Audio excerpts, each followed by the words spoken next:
Meus queridos, como está aqui no slide inicial, esse será o tema da nossa EBD. Tá? É um tema que o próprio pastor propôs a gente conversar essa manhã. Uma abordagem histórica da prática do discipulado.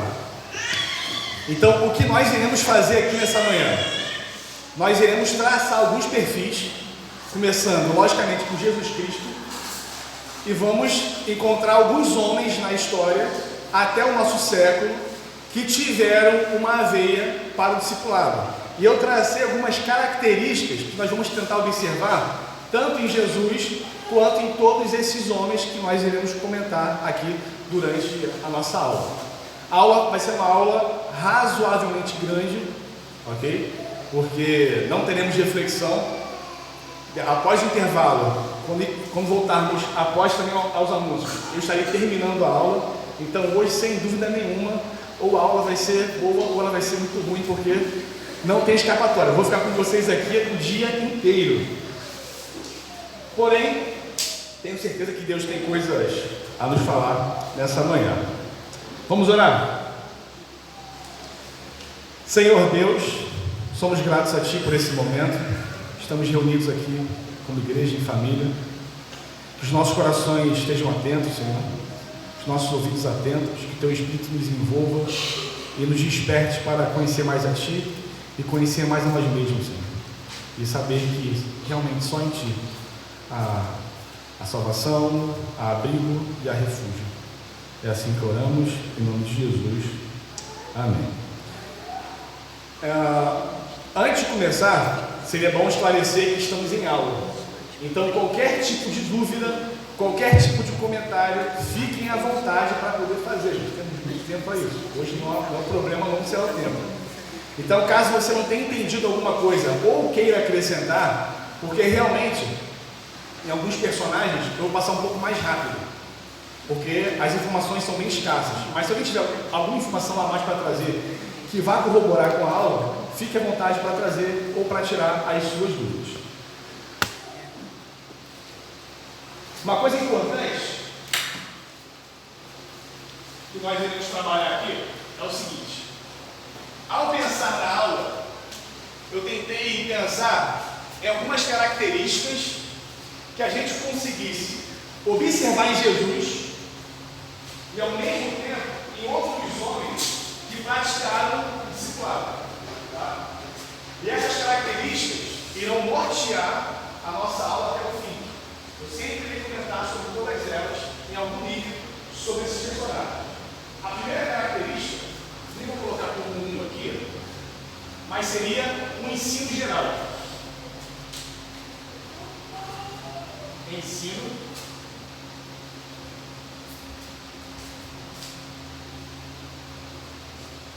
Ensino geral.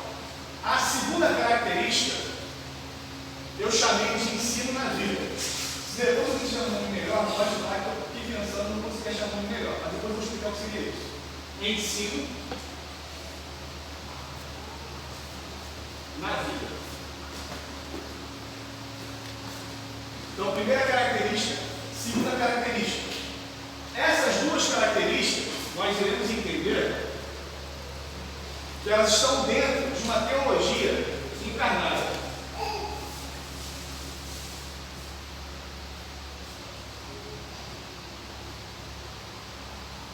Teologia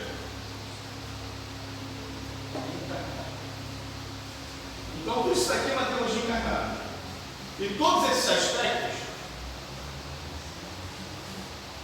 apontam para o discipulador.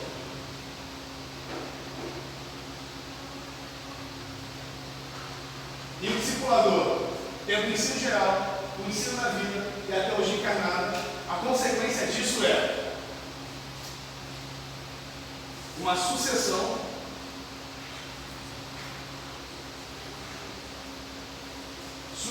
de formação.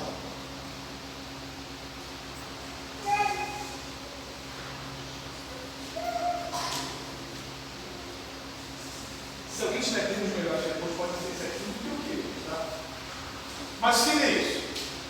O ensino geral ver, apontando para Jesus, por exemplo, é um ensino que ele vai trazer em relação ao ensino como um todo. Ele vai sentar com os discípulos ou com a multidão e vai começar a ensinar, vai começar a ensinar, vai começar a ensinar, vai começar a pregar, vai começar a pregar. Só que o ensino de Jesus ele não para por aí.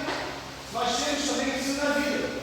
Jesus caminhando com os discípulos por diversas vezes. Ele vai ver uma situação, vai parar e falar, é isso, isso, isso, isso. Então Jesus, ele não estava preso a uma sala de aula com os discípulos. Ele não estava preso a um monte para ele poder sentar. Qualquer momento na vida de Jesus era um momento de ensino. Se ele visse uma situação, ele pararia aquela situação imediatamente para poder dizer, está vendo ali? Isso acontece por causa daquilo. Isso é muito importante. E esse ensino real, e esse ensino na vida, ele só é promissor, ou ele só vai ter relevância, sabe por quê? Porque Jesus Cristo, ele vai ter uma teologia de quem é encarnado. Então, se Jesus tivesse o ensino geral, o ensino na vida, mas ao mesmo tempo, ele não vive aquilo que ele fala, tudo isso aqui é perder força. Então, ele tem uma teologia encarnada. Aquilo que ele fala é aquilo que ele é, é aquilo que ele é, é aquilo que ele fala. Tem um batista chamado James Boyce, tem até uma sistemática dele que vende por aí. Os alunos do Boyce irão dizer que aquilo que eles falavam na sala de aula era aquilo que ele vivia, e aquilo que ele vivia era aquilo que ele falava. As pessoas não conseguiam discernir o que era ensino e o que era vida, que era a mesma coisa. Tudo se uniu a ele de uma forma. Teologia encarnada. E isso vai mostrar o caráter do discipulador, tendo esse prerrogativo. E tendo essas prerrogativas, e colocando isso para frente, o que acontece normalmente é a sucessão de formação. Então, quem recebe esse tipo de conteúdo vai passar para frente de outras pessoas. Então, os discípulos de Jesus receberam essa informação, essa vida, essa metodologia, passaram para frente em algum nível. E os outros vão passando para frente em algum nível até chegarmos no nosso século. Ok? Uma pergunta. Só para que está conseguindo ver? Bem? Tá. A minha voz está fraca ou está boa? Vamos lá. Os nomes que eu separei para poder conversar aqui: Jesus e os seus discípulos, depois apóstolo Paulo e Timóteo, apóstolo João, Policarpo e Irineu, John Wycliffe, Lollardos, John Huss, John Gresham Machen e os seus discípulos, R.C. Sproul e o Ligonier, e terminando com o exemplo de Moisés e Josué. Aí pensa aqui agora, caramba, essa aula vai demorar muito, cara. Olha a quantidade de gente. Eu parei de pensar quando ele falou de Jesus. Mas eu garanto a vocês, a parte de Jesus vai ser a maior. Por quê? Nós temos tudo isso documentado. A história dos outros homens é muito escassa as informações. E como Jesus é o modelo para tudo isso, eu acho que é coerente a gente permanecer bastante tempo em Jesus. E os outros vamos falando, né, um pouco mais diretamente. Então Jesus vai demorar mais, nos outros nós vamos avançar mais rapidamente. Então primeiro vamos lá, a vida de Jesus. Jesus e os seus discípulos. Primeiro aspecto, o ensino geral. Nós temos nos evangelhos muitos discursos, muitos sermões de Jesus, onde ele parava tanto com os discípulos ou com as multidões, e o momento era: eu vou ensinar. O momento é esse agora. Não é pregar, não é fazer milagres, nada disso. Nós vamos sentar e eu vou instruir tanto os discípulos quanto a multidão. E o primeiro exemplo que a gente pode trazer disso é o Sermão do Monte. Vai ser ministrado hoje pelo nosso irmão Doniz. Começando em Mateus 5, depois capítulo 6 e terminando no capítulo 7. Um longo discurso de Jesus, onde ele vai trazer advertências, onde ele vai trazer instruções, onde ele vai trazer uma interpretação mais espiritual acerca da lei. Lembra o que ele diz? Vocês ouviram isso? Ó, não é isso não, é isso, isso e isso. Então ele vai trazer uma revelação, tanto para os discípulos, quanto para a multidão, daquilo que realmente é o mandamento de Deus. Com muita calma, paciência e vindo, derrubando muitas coisas. Ao ponto que Em Mateus, capítulo 7, alguém pode ler o versículo 29, por favor? De Mateus, capítulo 7, versículo 29.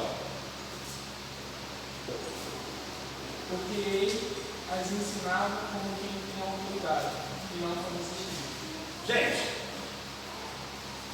após terminar aquele longo sermão, aquelas pessoas estavam ali. Caramba, o que nós ouvimos aqui agora é diferente, né? É um ensino com autoridade. O que ele falou aqui agora é coisa de maluco, porque isso aqui é devastador. Já tiveram, por exemplo, experiências com um discipulado, onde o discipulador deu estudo, você falou assim, caramba, rapaz, onde tu buscou isso daí? Eu estou aqui e nem vou comentar sobre o estudo de hoje, porque eu estou aqui refletindo, está desmoronando. Você para naquela situação. Por quê? O estudo de Jesus é um estudo que envolvia autoridade. Ele não queria apenas ministrar uma aula, tá? Uma aula qualquer. É um estudo, é uma pregação, é um sermão que tinha a ver com vida. Tá? É um discurso com autoridade. Então esse é o longo ensino de Jesus em Mateus capítulo 5, 6 e 7, envolvendo o ensino geral, o primeiro aspecto. Ainda no ensino geral, nós temos séries de parábolas em Mateus 13. Em Mateus 13, por exemplo, nós temos infinitas parábolas, só aquele capítulo 13, sobre diversas situações. Ele vai contando parábolas, aí chega o momento do discípulo: ô mestre, não entendemos isso daí. Aí vem Jesus e fala: calma aí que eu vou explicar para vocês. Ele explica. Então Jesus, ao mesmo tempo, ele é muito articulado na maneira como ele ensina. Ele vai usar as situações do próprio ambiente, do contexto, para poder ensinar sobre o reino de Deus. O reino de Deus é semelhante a isso, o reino de Deus é semelhante àquilo.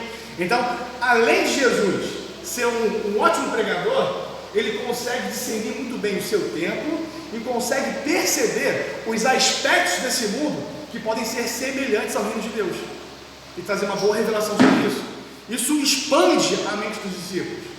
Então Jesus, ele está empenhado em ter um ensino geral, mas com uma formação muito forte, tá? De não apenas formar apóstolos e pregadores, mas pessoas que lá na frente, quando observarem o mundo, vão conseguir discernir os aspectos do mundo e saber aplicar o evangelho nesses aspectos. Por quê? Primeiro eles aprenderam de Jesus. Vou passar para frente. Ok? E um outro discurso geral que eu separei de Jesus, de ensino geral, está em João. Aí é muito grande. João, capítulo 14, 15, 16 e 17. E parece que o 17 é o seguinte: Jesus está vindo ali, ó, explicando como vai ser o fim, a figueira, os ramos, está dizendo sobre muita coisa. Aí parece que ele para o discurso: vamos orar agora. E começa João 17 fazendo aquela oração maravilhosa. Aí ele para de orar e eles prosseguem em João capítulo 18. Um longo discurso, grandes explicações, coisas maravilhosas. Então, olha o caráter de Jesus como um discipulador. Então, depois de um ensino extremamente maravilhoso e preparando os discípulos que estavam angustiados pela sua ida, mesmo sem entender, ele termina aquilo ali, tanto orando por todos, aplicando aos discípulos e aplicando às pessoas que ainda estarão naquele meio. É uma coisa muito fechada no ensino de Jesus. E esses são alguns ensinos gerais que ele vai dar. Então ele para e começa explicando. Uma máquina de explicação. E depois nós temos um ensino na vida, onde Jesus, em muitos momentos, caminhando com os discípulos, andando pelas viagens de Jerusalém, ele é ofendido, ele para aquela situação para poder explicar ou para poder mostrar como aquilo é desenvolvido mais lá para frente. E o primeiro aspecto aqui do ensino na vida está em Mateus 16.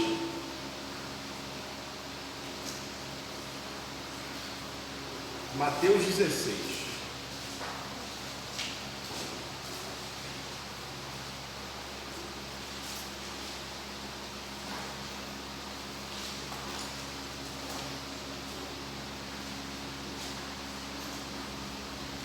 Alguém pode ler do versículo 1 ao versículo 12?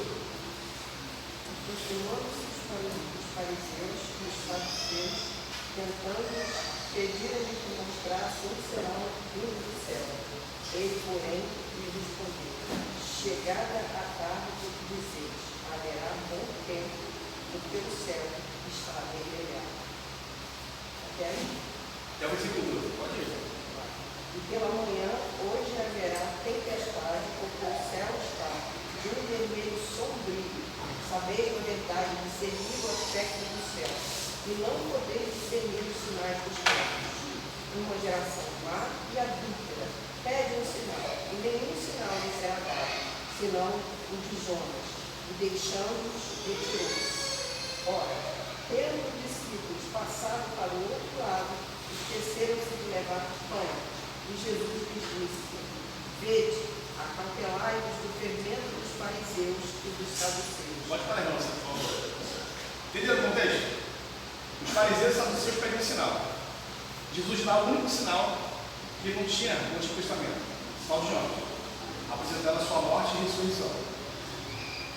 Após isso, acabou o assunto ali. Eles vão para o bar, vão para um lugar.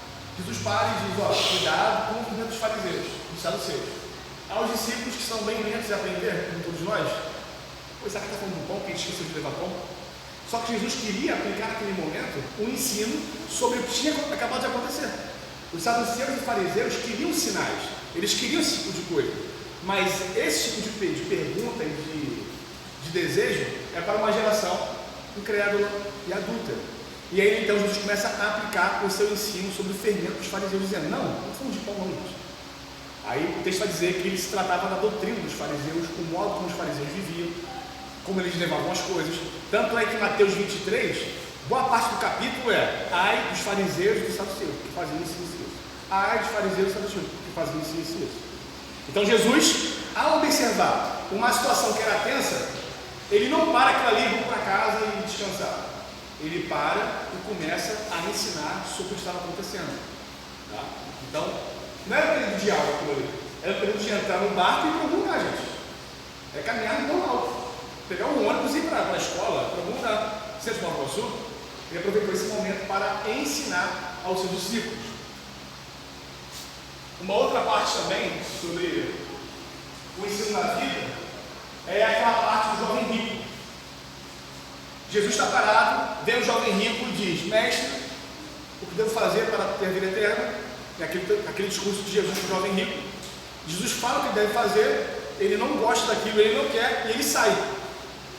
Então, olha a situação tensa. É um evangelista e um ímpio.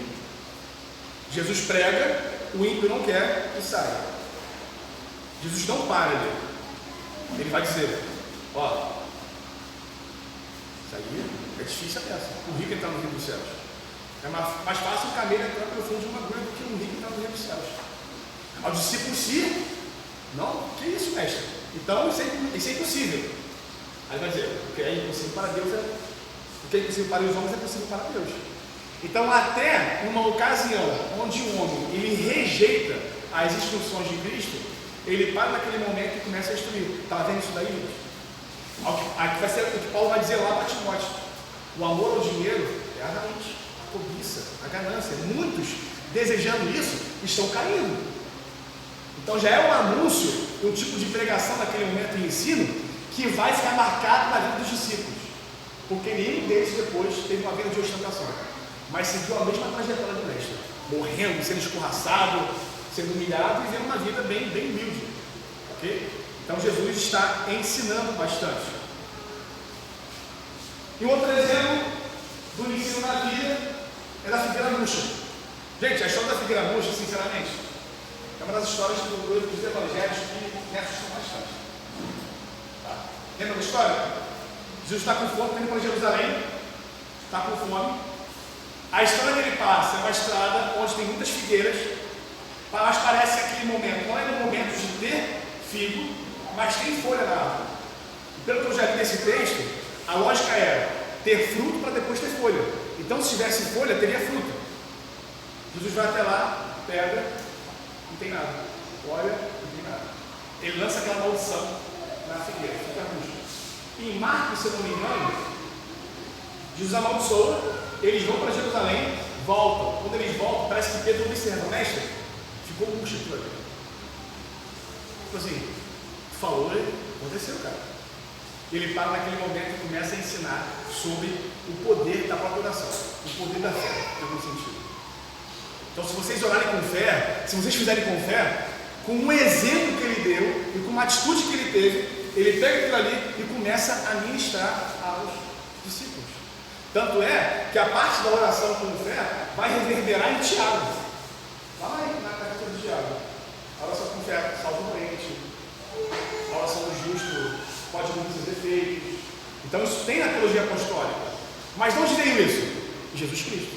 Nesses momentos que eles passaram, nesses ensinos, tanto formais, de metodologia de ensino mesmo, de sentou, explica, tanto na vida. Então imagina só, senhores, a vida de Jesus com os discípulos não foi uma vida só no monte ou em casa, foi andando pelas ruas de Jerusalém, Cafarnaum, andando aquelas regiões inteiras. Quantos ensinamentos não foram dados ao longo desses caminhos? Que não está registrado nos evangelhos? Muito. Mas nós entendemos que Jesus tinha esse caráter de andar ensinando. Ele andava ensinando, andava ministrando, andava fazendo o seu ministério. Então não era só, eu cheguei aqui e começo a falar, mas eu começo a falar, eu paro de falar e eu continuo falando. Só que de outro modo, com outras metodologias. Ensino geral e ensino na vida. Foi? Não foi? E aí? Fala, Diego. Essa questão do ensino geral formal estar alinhado com outra pessoa aqui, é justamente a crítica que os pais fariseus, saduceus, escribas, e estaria lá em Apocalipse 3, quando diz o seguinte: vocês façam o que eles dizem, mas não o que isso é óbvio, porque eles não fazem o que ensinam. Então, o próprio tipo de segundo das letras, que o ensino formal, em geral, tem que estar alinhado com a prática. O ensino tem que estar alinhado com a prática da pessoa. Sim. E como Jesus ele tinha uma vida muito pessoal com os seus discípulos, o próprio discípulo poderia perceber isso. Não era aquele tipo de estudo, vamos estudar aqui agora, daqui a um mês a gente se encontra. Não, Jesus sabia quem era o filho de Pedro. Eles viviam juntos ali, queimavam um peixe juntos e comiam. Então a própria moralidade de Jesus, a ética dele estava em jogo naquele momento. Todos poderiam ver se aquilo que ele é de fato está batendo ou não. Então encerramos essa parte. Ensino geral, ensino da vida. Teologia encarnada. Bem, vamos mostrar porque Jesus tinha uma teologia encarnada. Entender qual é esse aspecto de teologia encarnada. Ele já é o verbo encarnado, então fica mais fácil de poder bater esse ponto. Alguém lê para mim João capítulo 6, verso 38. João 6, 38. Porque eu desci do céu não para fazer a minha própria vontade, mas a vontade daquele que me enviou. Isso é a encarnação da teologia. Não para fazer a sua vontade, mas para fazer a vontade de Deus. Então, teologia encarnada não é saber tudo de teologia, mas negar a si mesmo e viver a vontade de Deus. Tá? Tendo conhecimento geral, tendo conhecimento da vida, sabendo aplicar isso nos contextos, mas negando a si mesmo e vivendo para Deus. Jesus fez isso. Ele negou a sua vontade. Ele preferiu obedecer ao Pai, aos desígnios de Deus. Como Deus, Jesus, ele obedeceu ao Pai. Como homem, ele obedeceu ao Pai. Isso é teologia encarnada. O outro ponto, João capítulo 14, do verso 6 ao verso 11. Outra pessoa, por favor. Jesus respondeu: o seu caminho, a verdade e a vida. Ninguém vem ao Pai, senão por mim. Vocês me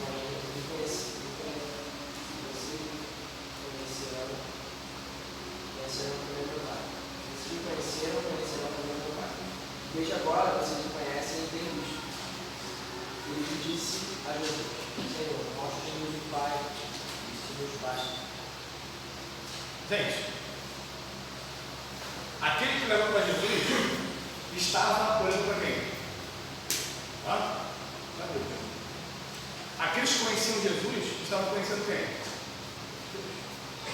Jesus e Deus, em algum sentido, Em muitos sentidos, na verdade, ele estava passando todo o conhecimento de Deus, o verbo encarnado. Aquilo que os homens não poderiam fazer, ou que Moisés não poderia ver lá no monte, porque se ele visse a face de Deus, ele seria morto. Os homens estão vendo ele lá, estão conhecendo a vontade de Deus, os mandamentos de Deus. Então, olha o caráter de Jesus encarnado. Aqueles que estão olhando para Jesus, aqueles que conhecem Jesus, estão conhecendo a Deus. E esse deve ser o caráter do discipulador. Não apenas no ensino geral, um ensino da vida, mas encarnado por isso, ao ponto das pessoas olharem e dizerem: eu vejo Cristo em você. Gente, sinceramente, alguém dizer para a gente, mesmo sabendo das nossas falhas, assim, eu vejo Cristo em você, isso é um baita de elogio. Não elogio como você está bonito hoje, olha que roupa legal, mas as pessoas estão vendo algo, mas você diga assim: rapaz, não, que isso? Mas tem alguma coisa passando que as pessoas estão percebendo. Isso é teologia encarnada. Pessoas piedosas, que fogem do pecado, que falam com autoridade, que buscam a Deus. Entendeu? Aquilo está saindo, é vida saindo de alguma forma, mesmo no corpo pecaminoso. Mas isso acontece. E esse é o caráter do discipulador. Isso nós vemos em Jesus Cristo, todos esses aspectos e mais outros que não cabem aqui. E tudo isso, senhores, vai recuperar uma sucessão de formação. Quando Jesus, ele não vai parar aqui, mas ele vai dizer: aquilo que vocês ouviram, façam. E qual versículo que nós podemos embasar essa igreja? É o versículo mais famoso da nossa igreja. É o texto mais famoso. Quando eu cheguei aqui com visitante, já deram 3 aqui, Mateus 28. Vão e façam discípulos. Ensinando, batizando. Vão e façam. Não parem aqui. Aquilo que aprenderam, façam o quê? Passem para frente. Passem para frente. E que os outros passem para frente.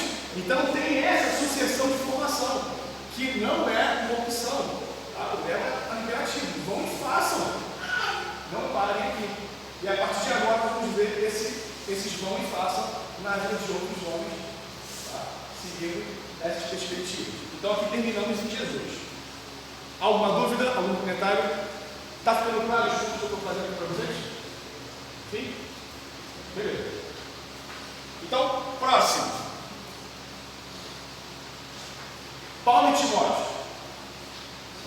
Paulo conhece Timóteo ali em Atos 16, se não me engano, em Listra. E Paulo vai ter uma caminhada com Timóteo que é muito interessante. Ensino geral. Toda a caminhada de Paulo com Timóteo apontava também para a sua, o seu conhecimento, o seu saber em algumas cartas. Imagina só, o ensino geral de Paulo para Timóteo. Gente, eu não consigo dimensionar isso aqui, porque a maioria das coisas de Paulo, Timóteo está presente. A maioria. Depois pode olhar o texto bíblico. Então tenta imaginar só a quantidade de informação que Timóteo recebeu de Paulo. Porque nas cartas nós temos aquilo ali. Mas imagina Paulo discutindo aquilo com Timóteo. Timóteo, vamos escrever uma carta agora para Colossos. Está acontecendo isso daqui. Ele está escrevendo e falando com Timóteo o que está acontecendo, dando as soluções. E certamente Timóteo perguntando algumas coisas, mas isso daqui, Paulo, isso daqui. E Paulo explicando. Então Timóteo estava por dentro de todos esses problemas e de todas as soluções que aquelas igrejas apresentavam. Então ele estava com Paulo, vendo, escrevendo e ouvindo as discussões. Tá? Não pense, por exemplo, quando Paulo recebeu os problemas, sei lá, foi Epáfras dar os problemas para Paulo. Paulo pega o problema, entra aqui começa a escrever, bom. Não, ele pega aquilo ali, tem reflexão, ele para, rapaz, é isso que está acontecendo, tem discussão. Para depois, oração obviamente, para depois ele escrever uma carta. Mas tem todo um conjunto antes de escrever. E nesse conjunto, Timóteo estava. Então imagina a quantidade de informação que Timóteo está recebendo. A quantidade de ensino, de teologia. Muito grande.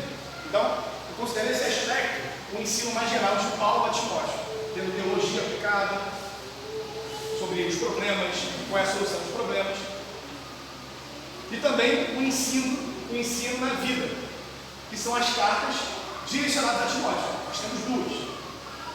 Vamos abrir aí, em 1 Timóteo, capítulo capítulo 5.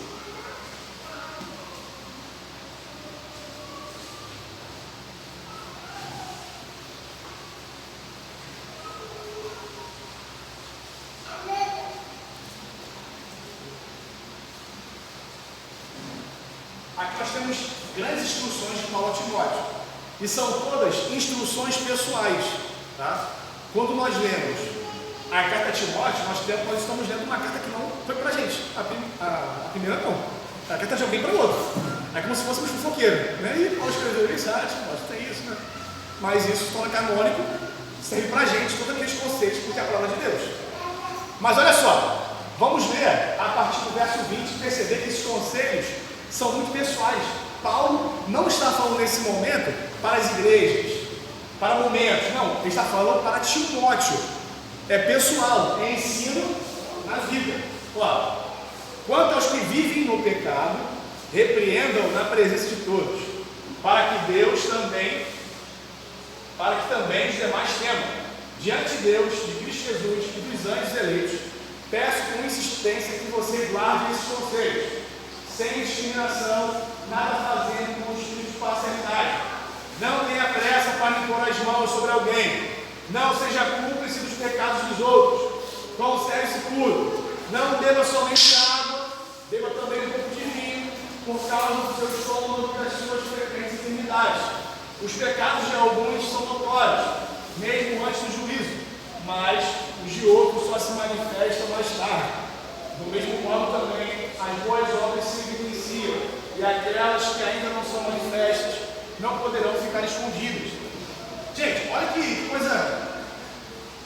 Parece que, olha só, Paulo está dizendo, vamos fazer isso, toma cuidado com aquilo, e no meio de nada ele fala, Timóteo, cuida da vinho, está com o estômago. E depois ele volta. Falando sobre pecados da igreja, sobre santidade. Do nada ele fala, Timóteo, cuida da vinho, cara, está passando mal aí, vai ser bom para você. Isso daqui não tem nada a ver com as instruções sobre como ele tem que cuidar das igrejas, diretamente.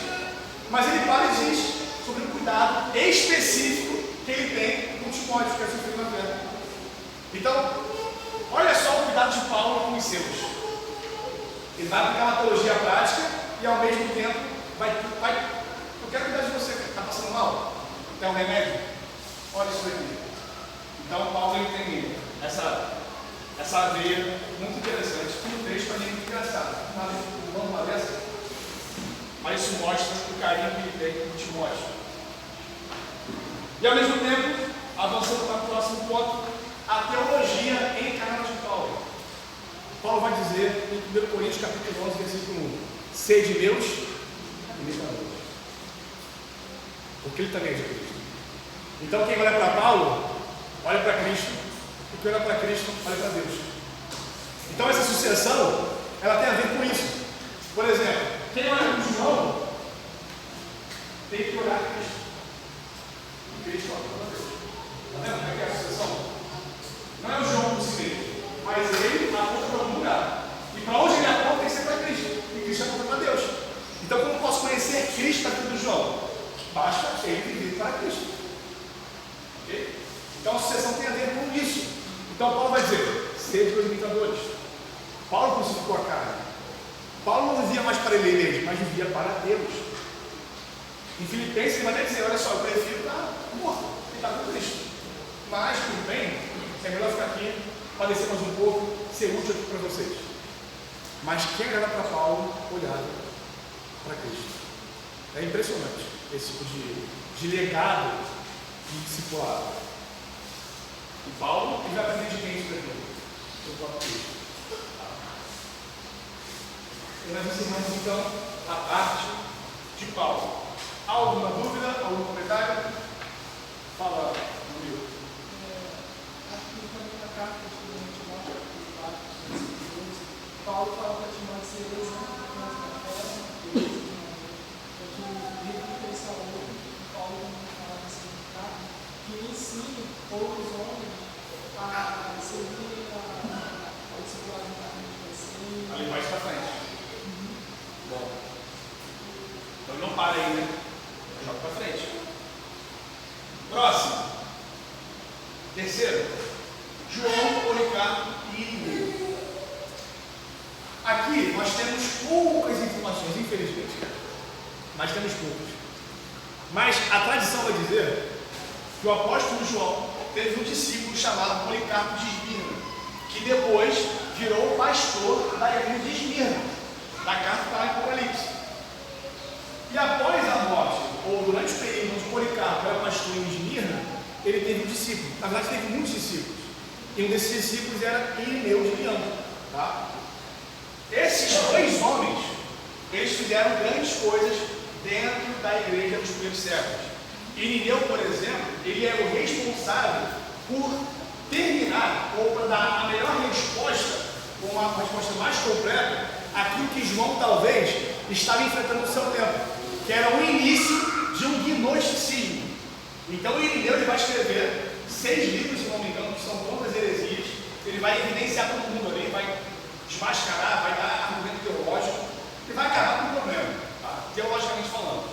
Mas começou em João, Policarpo também tentou, e Irineu ele vai concluir a sua obra. Mas no ensino geral de João, nós temos alguns indícios sobre o ensino geral de João aos seus discípulos. E o primeiro é o seu evangelho. João escreve o evangelho não aleatoriamente.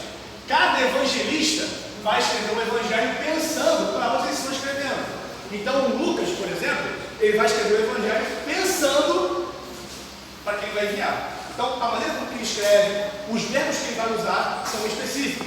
Mateus, a mesma coisa. Marcos, a mesma coisa. E João está pensando naquilo que vai dizer na teologia, na comunidade joanina. Então, a teologia de João, ela vai abarcar algumas coisas que os evangelhos outros não vão abarcar. Então, João está ministrando ensino para muitas pessoas. Além da primeira carta e especificamente a segunda e terceira carta. Por quê? A segunda e terceira carta são endereçadas a pessoas físicas, com CPF pronto. Então ele vai dar uma das pessoas, ó, isso aqui é para você, a senhora eleita, aqui é para Gaio, faça isso, faça aquilo, toma cuidado. Então João, sendo o apóstolo, ele está ali ainda produzindo ensino, produzindo conteúdo e outras cartas também que não estão no nosso cano, para fazer com que os irmãos permanecessem na fé. Tá? Ensino na vida. As epístolas falam um pouco sobre isso, né? A segunda e a terceira. E a segunda e a terceira são assuntos mais pessoais sobre a senhora eleita e Gaio também. E a própria teologia encarnada. João, ele é o discípulo que está encarnando a teologia. E olha só o que vai dizer. Olha só, bota o primeiro slide aí depois desse. Só para saber se é esse ou outro. Tá. Isso daqui é uma carta, uma parte de uma carta que Irineu, que era discípulo de Policarpo, escreveu a Floriano. Floriano, ele era bispo de Roma, ele era discípulo de Policarpo, só que Floriano, ele se enveredou por lado herético. Ele começou a ser seguidor de Valentino, né? Que é uma heresia gnóstica também naquele século. Então Irineu, ao escrever para Floriano, ele vai tentar trazer a memória de como eles eram na classe do Policarpo. Olha só. Eu te vi quando eras criança, na Ásia Menor, junto de Policarpo. Eu guardo melhor na memória aquele tempo do que os acontecimentos recentes. Pois aquilo que aprendi quando menino cresceu com minha alma e se tornou uma comigo. Encarnar a teologia, tá vendo? Uma comigo. Eu posso, pois, dizer em que lugar o bem-aventurado Policarpo assentava para falar, como entrar e sair, qual era o caráter da sua vida, seus aspectos, seu aspecto exterior, os sermões que dirigia ao povo, como narrava suas relações com João e os outros que tinham ouvido o Senhor, como Policarpo estava de acordo com as sagradas escrituras, os milagres e a doutrina do Senhor, que com eles havia escutado dos lábios daqueles que haviam visto o verbo da vida. Tudo isso, então, pela misericórdia de Deus, me concedeu e eu o escutei com cuidado, conservei na memória, não sobre papel, mas em meu coração. Pela graça de Deus, eu rememoro sempre com amor. Então, Deus está tentando trazer Floriano. Cara, nós vimos aquilo ali, cara. Policarpo viveu com os apóstolos. Apesar de João na tradição mostrar que estava mais perto de Policarpo, a tradição vai mostrar que Policarpo transitou com quase todos eles. E viveram com aqueles que tinham visto Jesus Cristo e ouvido Jesus Cristo. Então, Floriano, você via como era Policarpo. Sai disso. Então, trazendo a memória como o discipulador era e dizer, cara, isso é a vida. E disso eu não esqueci. Olha o que está vendo agora, isso não é vida, cara. Os caras têm conhecimento, tem, mas não é conhecimento que gera morte. Então, trazendo uma memória que é muito interessante. Pode passar para a próxima.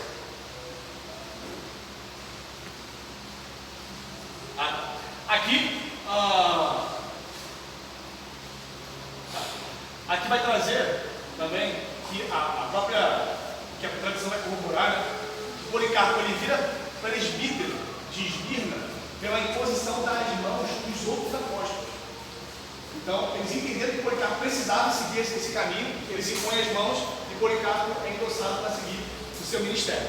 Além de chegar aqui, nesse texto final aqui, Policarpo é responsável por trazer muitos hereges ao seio da igreja, que estavam se desviando por causa das heresias. Então ele vai até esse lugar que é citado ali, debate, argumenta, e muitos ouvindo Policarpo, ó, sai daquilo ali. Então, olha a vida do cara. É um pastor, é um teólogo, mas está comprometido com o evangelismo. E ele argumentando o poder de Deus. Em João, nós temos um aspecto que vai esbarrar em Policarpo e vai esbarrar em igreja. João, na primeira epístola, vai dizer, olha, nós vimos Jesus, tocamos nele, sim, sentimos o seu cheiro. Ele não é invisível, como alguns diriam naquela época. Não é um holograma qualquer, ele é carne de verdade. João, ele vai, principalmente na primeira epístola, bater muito nas heresias, falar sobre os falsos cristos e colocar a verdade ali bem estabelecida. Isso é verdade, isso é verdade. Aquele que diz que Jesus Cristo não é Deus, é anticristo. Não tem conversa, não tem assim, né? Ah, legal, não deixa eu pensar quieto ali.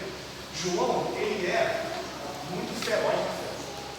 É alguém, talvez, se vivesse hoje, nós olharíamos assim e falaríamos assim, esse cara é muito radical.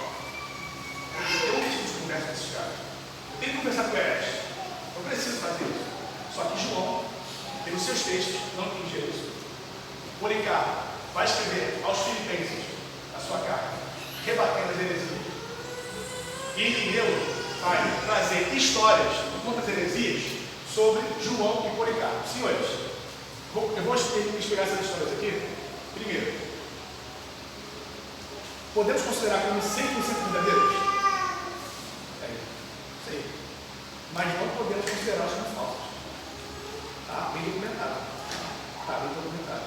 Apesar de serem histórias que, na minha opinião, são engraçadas, são assim, assustadoras, revelam o testemunho da igreja do terceiro século, do segundo século, sobre alguns aspectos de João e dos seus discípulos. Joga a próxima aí. E há os que ouviram de Policarpo. É uma história que ele contava. De João, o discípulo do Senhor, tendo ido às termas, que são os banhos de Éfeso, e tendo notado Cerito, que era um herege lá dentro, precipitou-se para a saída, sem tomar banho, dizendo ter medo que as termas desmoronassem, porque no interior se encontrava Cerito, o inimigo da verdade. É assim, João está indo tomar banho, Cerito entrou, João foi embora. Por quê? Tem um herege aqui dentro. Deus pode mandar alguma coisa de estudo aqui na casa do herege. Não quero fazer com ele, não quero. E vai embora. Se você perceber, isso de alguma forma,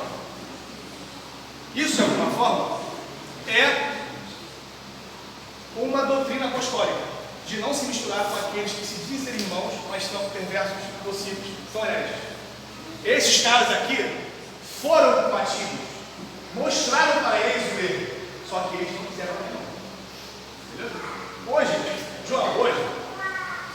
sabe que o apóstolo João Maria seguiria seguindo com o Jacó. Eu tirei uma foto ali, chamaria de progresso. Muito radical. Próximo. Isso daqui é o melhor para mim, tá? O próprio Policarpo, quando Macião, que era um herege, um dia lhe avizinhou e lhe dizia: prazer em conhecê-lo. Respondeu Policarpo: eu desconheço como demorar essa. Tanta era a prudência dos apóstolos e de seus discípulos, que recusavam comunicar, ainda que só com uma palavra, com alguém que deturpasse a verdade em conformidade com o que Paulo diz: foge do homem herege depois da primeira e da segunda correção, sabendo que está pervertido e é condenado pelo próprio juízo. Marcião, ele é um homem importante na história da igreja, mas ele não está ali aleatório. Pessoas foram até Marcião e dizem: cara, está errado. Marcião, por exemplo, desprezava todo o Antigo Testamento. O cano de Marcião só tinha o Novo Testamento e alguns livros ainda. Aí vem Marcião para publicar: poxa, porque parece que o herege é assim, gente. É muito simpático, mas sem conhecer. Aí vem publicar: eu desconheço o que eu estou pensando. Eu não sei qual foi o fim disso, não, mas o aspecto que eu quero trazer é o seguinte: é a seriedade que esses homens levavam a doutrina séria. A doutrina, gente, já viu isso aqui. Não vou escrever para ficar grande. A doutrina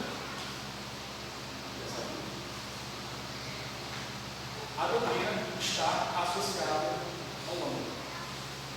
Grande frase, pensei em passar isso aqui. Não quero dizer com isso. Não tem como você separar a pessoa da doutrina, gente. Não, Marcião é herege. Ah, mas eu vou falar só com a pessoa Marcião. Não, mas a pessoa Marcião está levando uma galera para heresia, pô. Não, mas o fulano ali, cara, ele é herege, mas eu vou falar com ele, pô, é ali. Não tem como separar a pessoa da doutrina. Viu o que ele disse? Quando ele aprendeu de Policarpo, ele interiorizou aquilo ali no coração, que ele e a doutrina era a mesma coisa. Isso é teologia encarnada. Pode ser uma teologia boa e saudável, pode ser uma teologia mais tidão aí, sei lá. Fala. Dentro desse exemplo aí, como combater o herege sem cair de onde? Hã? Dentro desse exemplo, como combater o herege sem cair mais de onde? Já que a doutrina e o homem não se separavam. Cara, primeiro, a prática da igreja primitiva para sentenciar alguém como herege era uma prática que demorava muito tempo. Primeira coisa. Então não era assim, na primeira semana falou que é besteira, herege. O herege hoje é solto assim como uma facilidade. Mas se você perceber como a igreja considerava os hereges, e até o crescimento de como a heresia se tornou a heresia, porque a palavra heresia nunca significou não ortodoxia. Não é assim o significado dela. Mas ela passa a assumir esse significado. Mas existe o primeiro passo, você chamar a pessoa que está equivocada e você que está errada. Por causa disso, isso. É seguir o que Paulo disse aqui. Não estou errado. Chama mais um. Isso está errado. Mostra, abre o livro, explica. Explica os desdobramentos. Depois o cara não quer mais saber daquilo. O que acontecia, por exemplo, na antiguidade, é que a própria igreja pegava um amigo próximo do herege e mandava ele ficar perto do herege. Vai lá convencer o cara. Passa ali alguns meses com ele. E convence ele do contrário. Convence ele. Então não era um ato assim muito Fala, Lucas, explica pra gente o que é ad hominem, a melhor contexto da pergunta. Então, ad hominem é o que normalmente é feito hoje. Você não fala do argumento, fala da pessoa. Então, Cristo é aquilo, mas pecador feio, não pode falar isso para mim, nunca estudou, nunca fez uma faculdade sobre isso. Então, você está atacando a pessoa e o argumento. O que acontece hoje, como o Diego expressou muito bem, é atacar a pessoa, desqualificar, fazer uma caricatura horrível para o argumento de força. Mas o herege, ele precisa passar, pelo menos na Bíblia, na história da tradição da igreja, ele passa por um processo até ele chegar naquele ponto de se declarar como herege pela igreja. Isso é importante. Eu creio que pessoas, indivíduos sozinhos, não têm a prerrogativa de declarar pessoas hereges. Mas a igreja tem esse poder. A igreja pensando sobre a doutrina e sentenciando, talvez, enfim, sem mais certo. Fala, pergunta não. Show. Beleza, então nós vimos aí Policarpo, João e Irineu. Alguma dúvida, gente? Estamos conseguindo perceber essa veia de ensino geral, ensino na vida e teologia encarnada? Quarto, John Wycliffe, John Largus e John Russell. John Wycliffe, ele foi um professor erudito da faculdade, da Universidade de Oxford, lá para o século XIV. Ele é considerado um pré-reformador. O que seria isso? Lutero, no século XVI, vai colocar as teses lá, mas antes de Lutero, teve muitas pessoas que fizeram coisas bem parecidas séculos antes. Lutero não era uma voz sozinha, e nem do nada aquilo aconteceu. Pessoas fizeram isso antes dele. No século XIV tinha John Wycliffe. O que ele vai fazer, o Wycliffe? Ensinando teologia em Oxford, ele vai começar a perceber os problemas da igreja. Problema com o Papa, problema de terras, que devia possuir muitas terras, isso era muito injusto em relação aos pobres, problema de hierarquia entre as pessoas, os clérigos, vários problemas que Lutero vai tentar combater também. Só que o Wycliffe, ele vai fazer coisas que o próprio Lutero vai ser mais perdido em fazer. Ele vai dizer, por exemplo, que o Papa ele tem ideias meio satânicas, o Papa daquele momento. E dizer aquilo ali, naquele contexto, sim, era coisa de maluco. Ninguém faria uma coisa dessa. Ele está muito certo do que ele está fazendo com as teologia. E, com os seus ensinamentos em Oxford, alguns alunos vindo da Boêmia, tá, começam a ter aula com o senhor Wycliffe. E a partir disso, os Lollardos surgem nos campos de Oxford. Então, alguns alunos da Boêmia, alguns fazendeiros pobres, começam a aprender de Wycliffe sobre a doutrina cristã. E aprendendo, esse movimento vai crescendo, ao ponto que os Lollardos se tornam pessoas, assim, assustam o rei, porque o movimento está crescendo muito. Aí depois, os Lollardos desenvolvem, né, a sua própria teologia, né, de Wycliffe, começam a fazer o seu próprio barulho, não dependendo mais de Wycliffe, o movimento já tinha crescido, e a partir do que tinha sido feito em Oxford, a teologia que começou em Oxford vai para a Boêmia, onde ela chega a John Russell. A teologia de Wycliffe bate em Russell e a teologia do Russell vai bater em Lutero. Então, em relação ao John Russell, é um tipo de discipulado, não de pessoa por pessoa, mas de um discipulado de engajamento, de um discipulado de doutrina. O cara ouviu e falou, é isso que eu vou fazer também. E começa a fazer a mesma coisa, começa a fazer a mesma coisa, começa a fazer a mesma coisa. Até chegar no próprio Lutero. Fala, Rafael.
Então esse foi o quarto. Quinto, vamos falar do John Gresham Machen. Quem é a foto dele aí? Bota pra você. Aí são os valentes de Westminster. Gente, acontecia no século XX? O liberalismo teológico, que é uma heresia violenta, normalmente os teólogos vão dizer o seguinte: duas heresias quase derrubaram a igreja. A primeira, o gnosticismo, o segundo, o liberalismo teológico, quase derrubaram. As universidades foram tomadas, os seminários tomados, igrejas tomadas. Algo que começou lá no iluminismo, na Revolução Francesa, foi todo mundo. Entrou na teologia, foi todo mundo. Ao ponto, por exemplo, vou falar mais na frente, quando o R.C. Sproul ele se converte na faculdade dele e ele volta para Pittsburgh para falar com o pastor presbiteriano que tinha se convertido, ele fala: pastor, me converti na faculdade e tal.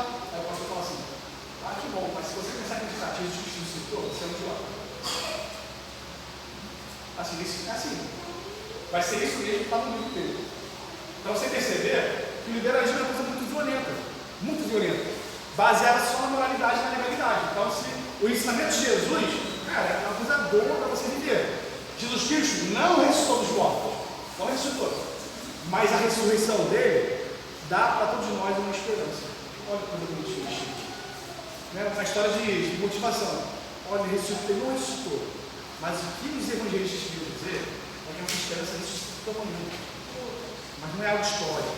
Algo parecido com o que Mira falou hoje em dia? Não, sim. O que acontece no século XIX passa por esses homens e chega no século XXI, teologia negra, teologia homossexual, teologia de tudo isso, isso tudo ainda é aquele ar do liberalismo. O liberalismo como movimento já morreu há muito tempo, gente. Morreu. Mas vocês já tiveram a oportunidade, infelizmente, já tive essa oportunidade, mas de matar a palavra de Cristo. Quando você tira o rabo da lagartixa, ela morre. Mas como é que fica o rabo dela? O liberalismo como movimento morreu, mas o rabo continuou avançando. Na minha opinião, vai avançar muito mais ainda. Porque teologia negra, teologia homossexual, teologia de tudo isso, vai ganhar cada vez mais espaço. Vai tomar muita coisa. É o cenário que eu estou percebendo aqui agora. Mas o que acontece?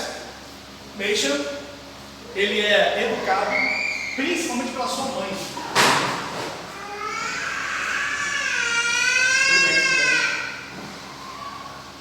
Machen, ele é educado pela sua mãe. E aqui fica até uma inscrição de livro para mães. Tem um livro chamado Teen Cherries, que é Mães Cristãs, ou Os Cristãos e a Sua Mãe. É esse livro, né? Vai trazer o relato das mães na vida de homens que nós consideramos muito. Do Machen, John Piper, do Moody, Charles Roger. A importância da mãe na vida desse cara aqui, que é o Machen, foi assim, importantíssimo. Ainda mais que ele nunca teve filhos. No momento onde estava prestes a parar de lutar contra o liberalismo, a mãe escrevia cartas para ele e dizia: tá vendo? Lembre-se do caso que nós fizemos lá no início. Então ele vai considerar, a mãe, é interessante nesse livro, ele vai dizer o seguinte: se os liberais conhecessem o Cristo da minha mãe, eles entenderiam aquilo que eu te falo. Porque se conhecer a minha mãe consegue passar o Cristo da vida deles. Como é? Qual a importância de uma mãe católica? Não é brincadeira não, nesse livro, todos os caras, eu quase chorei. Tu passa e fala: caraca, né? Aí na Bíblia, tu quase chora, cara. Meu irmão não dá coisa não. Mas o que acontece?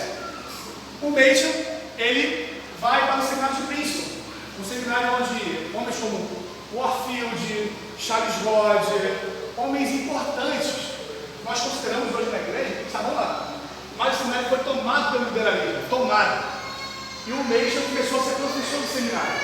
Os alunos começaram a apreciar muito a teologia dele. Ele falava com muita autoridade.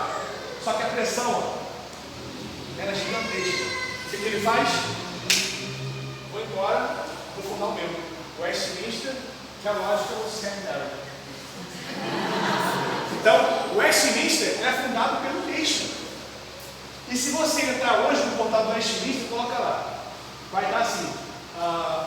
O Dr. Machen dizia que a teologia precisa ser algo denso e sólido. Então, tipo assim, aqui você não vai encontrar esse lugar. Não vai encontrar facilidade. Quem entrar pelas portas do Westminster vai sair com uma teologia gigante. Porque é o propósito que o Nation fundou para que lá fosse um berço para pastores, seminaristas, para que pudesse aprender uma boa teologia. Então aqui, ó, Nation no centro. Alguém sabe quem é aquele cara de lá? O antigo, com 31 anos. Esse cara aqui de cima, aqui é difícil. Esse aqui, ele tem. Hã? Tem um comentário desse cara da Fel de Romanos. E aí? John Murray, com 31 anos. O Nation, ele tem um propósito na Westminster e trazer pessoas que são eruditas, tanto é. Nós temos professores mais velhos, o Nation tinha 51 anos nessa época. O mais novo era o Stone House, que está aqui. O Stone House foi aluno do Gerhard Huss, em Princeton, e ele vai para o Westminster para fazer uma nova abordagem do Novo Testamento. Então ele vai assim, massacrar o Westminster com isso, vai trazer uma boa teologia. Então nós temos homens de peso. Só que, onde eu quero chegar com isso? A história. Não dá para essa foto aqui, a minha vontade é extrapar isso que eu tenho na minha casa. Porque nós não estamos vendo apenas pastores, alguns nem eram pastores, mas teólogos. Estamos vendo soldados da guerra. Esses homens, não só eles, mas esses também, foram responsáveis em um momento de conturbação teológica de liberalismo. Eles se colocaram como defensores da igreja. Então aqui é forte de guerra, cara. São pessoas que se doaram muito, apanharam bastante para que a teologia continuasse como viva na igreja. Então eu vejo aqui como uma forte de guerra. O Evangelho vai continuar, mas tem até a morte dele. E outros também vão continuar até a morte. Mas são homens de guerra, fiéis a Deus. Mas o que acontece? O espírito do Nation é o espírito combativo. Imagina só, ele está no Princeton, vendo aquela população do Princeton, brincando, escrevendo. Ele vai escrever o livro mais famoso dele, que é Cristianismo e Liberalismo. É uma obra que vai derrubar o liberalismo de tal forma que é impressionante. Ele vai para o Westminster e começa aquela regeneração. Só que os filhos de Nation, que são esses homens e outros, eles retêm o mesmo espírito combativo. E começam agora a combater. O John Frame vai dizer, eles não param apenas no combate contra os liberais. Eles começam a se degladiar uns com os outros. É algo que o John Frame vai dizer aqui. Quando eles viram que o Westminster era um lugar seguro, onde tem herege? Não tem ninguém. Não tem ninguém? Você. Começa a brigar entre si. Então o espírito combativo do Nation vai perdurar nos seus filhos. Isso é algo que o próprio John Frame vai trazer como negativo dentro do ministério do Nation. Não quero com isso, de forma alguma, desprezar o trabalho desses homens, tá? Mas só mostrar que quando você está no combate, cara, homens de guerra, para sair da guerra é difícil. Você vive na guerra ali, vem com qualquer fim de guerra. O cara volta para casa, é guerra, pô. Para sair desse tipo de guerra é difícil.